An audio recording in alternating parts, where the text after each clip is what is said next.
શ્રાવણ માસના પ્રથમ સોમવારે રાજુલા શહેરમાં શિવ ભક્તિનો અનોખો માહોલ જોવા મળ્યો હતો।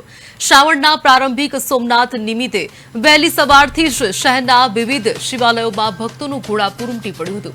શ્રદ્ધાળુઓએ ભગવાન શિવજી પર જળ, દૂધ, બિલીપત્ર અને વિશેષ શણગાર ચડાવીને ભાવપૂર્વક પૂજા અર્ચના કરી હતી।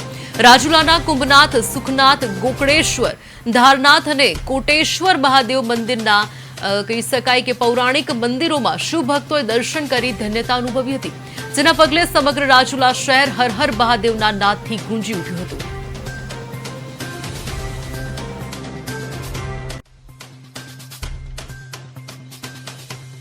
આજ રોજ શ્રાવણ માસના પ્રથમ સોમવારે સોમનાથ દાદાના સાનિધ્યમાં રાજુલાની સ્વભાવી જનતાએ દર્શનનો લાભ લીધો છે અને અતિ પૌરાણિક મંદિર છે અને આખો શ્રાવણ માસ ખૂબ અહીંયા ભીડ રહી છે। જય કુંભનાથ મહાદેવ। રાજુલા ખાતે આવેલ પૌરાણિક કુંભનાથ મહાદેવનું મંદિર આવેલું છે, જે પાંડવોએ જેની સ્થાપના કરી છે। કુંભનાથ મહાદેવ વધે છે। આજે જ્યારે મારા 54 વર્ષ થયા છે, હું પણ બાળપણથી જ્યારે અહીં આવતો હોય ત્યારે શિવલિંગ મોટું થતું હું જોઉં છું અને પાંડવોએ એનો જીર્ણોદ્ધારની સ્થાપના કરેલી। અહીંયા 5000 વર્ષ જૂનું મંદિર ડેમ આવેલો છે અને સાક્ષી પૂરે છે।